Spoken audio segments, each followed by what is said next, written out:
Hello friend, Sameer Gupta study class में आपका स्वागत है। आज की इस वीडियो में हम आप लोगों को एक्सरसाइज 12.3 क्लास 11th के मैथ का लेक्चर 2 बताऊंगा। हम लेक्चर 1 में 2 तक प्रश्न हल कर दिए हैं। अब तीसरा प्रश्न हल करना है, उसके बाद चौथा, फिर पांचवा। इतना ही प्रश्न है। इतना हल करके आप 12.3 को कंप्लीट कर सकते हैं। तो वीडियो को चालू करते हैं।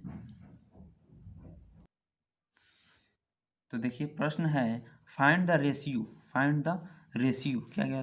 Find the ratio in which the Y Z plane divides the line segment formed by joining the points इतना एंड इतना।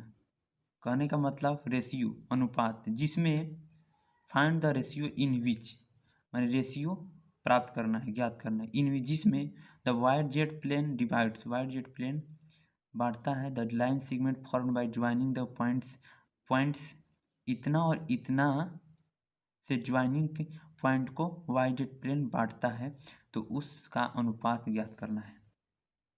इसे बनाने से पहले हम देखते हैं, इसका चित्र बनाते हैं। देखिए चित्र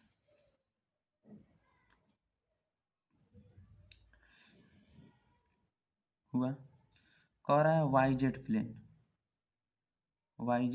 कह रहा है।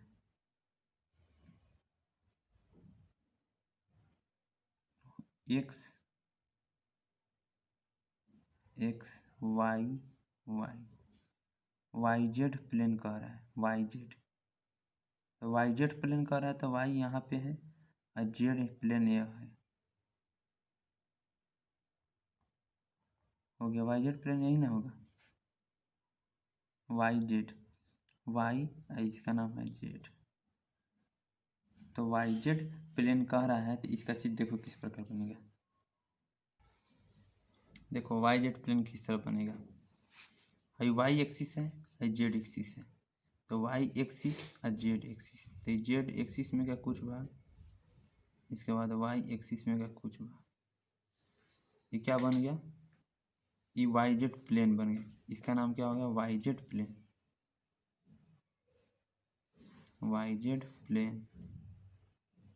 ओके, वाईजेड प्लेन हो गया।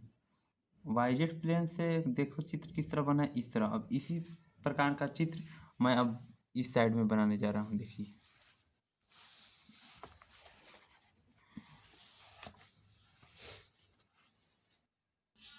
देखो इस चित्र सबको देखो। कहने का मतलब यह वाईजेड प्लेन हो गया। वाईजेड क्या हो गया, प्लेन हो गया। यहाँ पे चित्र के साथ देख लो, वाईजेड प्लेन इस तरह है। थोड़ा छोट बड़ हो गया, उसके लिए कोई बात नहीं है। देखिए इसमें एक रेखा जा रहा है, कह रहा है लाइन सेगमेंट, एक रेखा आपतित हो रहा है। देखिए कहने का मतलब कि यहाँ पे जो गैप छोड़ा है, इसका समझ रहे हो, यह 3D आकृति में है। मतलब कहने का मतलब यह लंबवत नहीं है, इस तरह है। तो इस तरह जैसे में कोई पाई खींचा जाएगा, यहाँ इस तरह जाएगा और फिर यहाँ से हम लोगों को दिखाई देगा, यहाँ से बढ़िया से दिखाई दे। अंदर का कुछ नहीं दिखाई दे रहा है, तो इसीलिए यहाँ से बढ़िया से दिखाई देता है। यही थोड़ा गैपिंग है, इसलिए 3D के जैसा हम बना दिए हैं। अब देखिए वाईजेड प्लेन हो गया। इसमें कह रहा है कि एक बिंदु कितना है,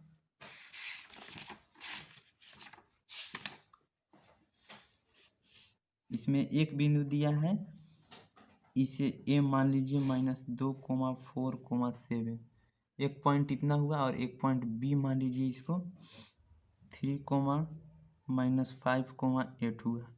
और इस बिंदु को पी मान लीजिए, इसको नाम रख दीजिए अल्फा बीटा गामा।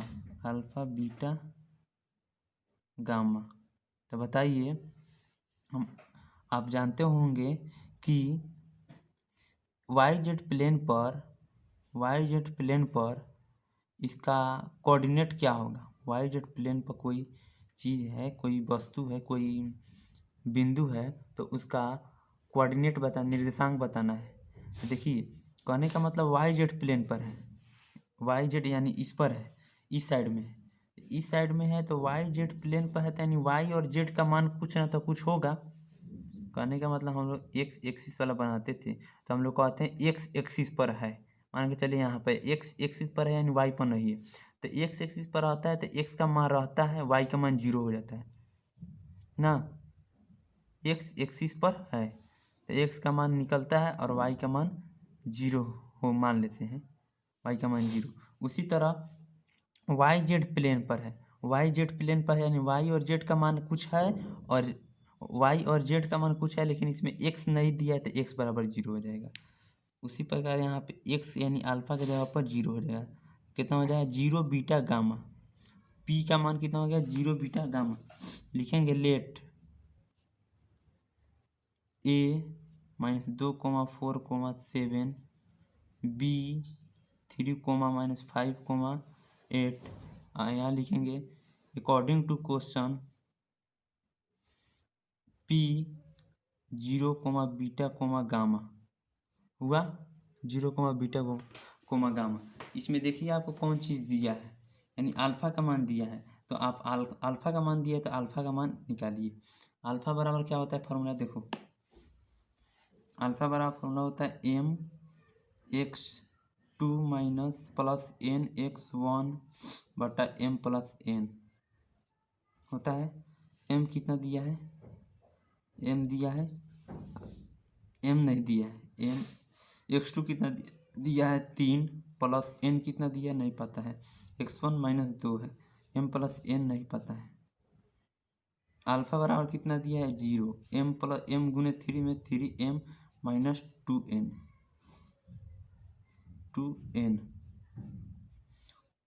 2n बटा m + n हुआ। m + n बराबर 0 लिख सकते हैं, m + n बराबर 0 बराबर 3m - 2n 3m - 2n। हम 3m को इस साइड में भेज सकते हैं, -3m बराबर -2n। दिखाई दे रहा है, नहीं दिखाया तो ऊपर कर लेते हैं, -3m बराबर -2n हुआ। फिर माइनस से माइनस गया तो m/n बराबर 2/3 लिख सकते हैं, अर्थात और m/n = 2/3 हुआ, यानी p है जो 2/3 में बांटता है। तो अब हमको क्या निकालना था, find the ratio in which the Y Z plane, यानी रेशियो ज्ञात करना तो वाई जेड प्लेन पर वाई जेड प्लेन डिवाइड करता है the line segment formed by joining the points इतना और इतना, माने इतना और इतना पॉइंट से बने रेखा को वाई जेड प्लेन विभाजित करता है, तो उसका अनुपात ज्ञात करना है। वाई जेड प्लेन विभाजित करते थे, इसका अनुपात ज्ञात करना है, तो निकल गया कितना आंसर आ गया 2/3, हमारा यही आंसर हो जाएगा। ठीक है, अब नेक्स्ट क्वेश्चन देखते हैं, चौथा। देखिए क्वेश्चन है, चौथा क्वेश्चन है, using section formula so that the points इतना इतना एंड इतना are collinear. Using section formula के प्रयोग से दिखाए कि पॉइंट्स इतना इतना और इतना आर कोलिनियर समरेख है। क्या है आर कोलिनियर, आर कोलिनियर समरेख है। देखिए सबसे पहले हम इसका चित्र बनाते हैं।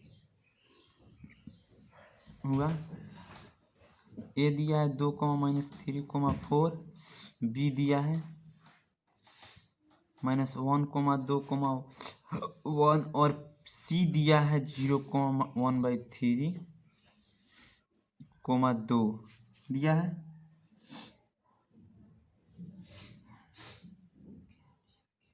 दिया है ना, जो सी दिया है इसे मान लेते हैं हम कि सी ए बी को बांट रहा है, हम मान लेते हैं सी क्या कर रहा है, ए बी को बांट रहा है। तो हम लिख सकते हैं, हम ऐसा लिख सकते हैं कि late A 2, -3, 4 B -1, 2, 1 and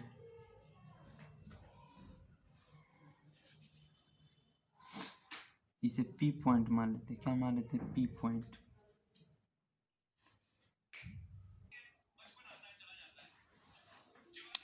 A इतना, B इतना एंड C 0,1/3, 2। हम C इतना दिया है और P मान लेते हैं, P बांट रहा है 0, तो जब भी बांटेगा इसी बिंदु पर है तो यो 0,1/3, 2 में बांटेगा। ठीक है, इसके पहले हम लोग सिद्ध किए थे इस तरह, P3 अल्फ़ा बीटा गामा निकाले थे, इसे माने थे अल्फ़ा बीटा गामा। ठीक है, तो अल्फ़ा बीटा गामा का जो आया था जो C के बराबर हो गया था, फिर ठीक उसी प्रकार वो प्रूव्ड हो गया। मतलब कहने का मतलब वह कोलिनियर हो गया था, लेकिन उसमें अनुपात क्या हुआ था, दिया हुआ था, अनुपात दिया हुआ था, लेकिन इसमें अनुपात नहीं दिया है। तो हम इसे अनुपातिक विधि से हम क्या करेंगे, इसको फार्मूला को, इस सेक्शन फार्मूला से हम इसे कोलिनियर करेंगे, समरे करेंगे। तो इतना इतना इतना इतना और इतना हो गया। Be the given points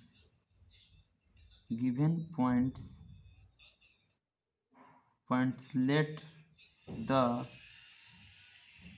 point P divides AB in the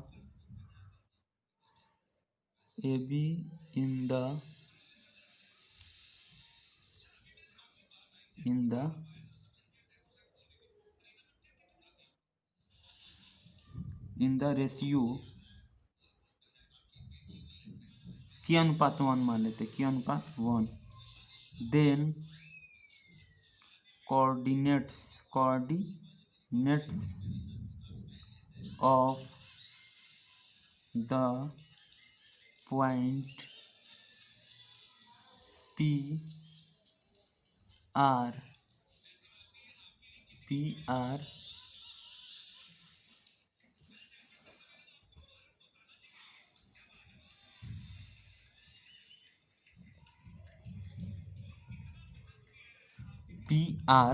लिख दिए। अब लिखेंगे, हो गया इतना, Q अनुपात 1 इतना इतना इतना एंड इतना। B the given point let the point P divides, मतलब कहने का मतलब दिया हुआ पॉइंट इतना, लेट माना द पॉइंट P डिवाइड्स करता है, बांटता है AB in the ratio K अनुपात 1, देन K अनुपात 1 में बांटता है, देन तब coordinates of the points P are, तब coordinates of the point P are क्या होगा। अब हमें निकालेंगे इसे, P का निकालेंगे, किस तरह निकलेगा देखिए, alpha is equal to mx2 plus, हम इसे अल्फ़ा बीटा गामा ही रहने देते हैं। ठीक है, दोनों तो बराबर हो ही जाएगा, लेकिन अभी हम प्रूव करेंगे दोनों बराबर करने के लिए अल्फ़ा बीटा गामा लिख दिए। अल्फ़ा बराबर mx2 plus nx1 by m plus n, beta is equal to my2 plus ny1 by m plus n, gamma is equal to mz2 plus nz1 by m plus n। ठीक है, अब कहने का मतलब alpha बराबर m कितना है, k है, और x2 कितना है, -1 है, प्लस n कितना है, 1 है, x1 कितना है, 2 है, बटा m प्लस n, k अनुपात k प्लस 1। ठीक है, बीटा कितना है, beta is equal to m कितना है, k, y2 कितना है, 2, प्लस n कितना है, 1, सॉरी हाँ 2 है, y1 कितना है, y1 कितना है, y1 देख लो यहाँ पे -3 है, बटा m plus n, k plus 1, gamma is equal to m कितना है, k, z2 कितना है, z2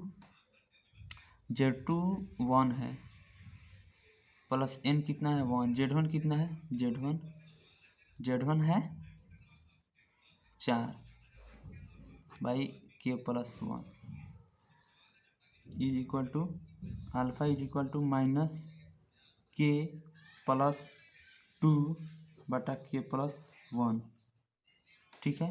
beta is equal to 2k minus 3 बटा k plus 1। Gamma is equal to k plus 4 by k plus 1, ठीक है। अब हमारा कहने का मतलब है जो यह है और यह है, अल्फ़ा बीटा गामा का मान है। ई क्या कर रहा है इसी पॉइंट पर है, तो अल्फ़ा बराबर हम 0 लिख सकते हैं, अल्फ़ा बराबर 0 या बीटा बराबर 1/3 या गामा बराबर 2, कोई भी लिख सकते हैं, ठीक है। तो फिर आगे देखते हैं। तो अल्फ़ा बराबर कितना दिया था 0, तो अल्फ़ा का मान हमारा आया है कि माइनस के प्लस 2 बाई के प्लस 1 बराबर 0। तो हम इसे लिख सकते हैं 0 बराबर माइनस के प्लस 2, और इसे लिख सकते हैं के बराबर 2। के का मान कितना आया 2। अब इस के के मान 2 अल्फ़ा बराबर तो निकल गया। अब यदि हम इसमें मान रख कर देखेंगे और इसमें मान रख कर देखेंगे, अब देखिए बीटा बराबर हमें क्या दिया है 2k माइनस 3, आ जाना चाहिए कितना k प्लस 1 बटा k प्लस 1 है दिया है।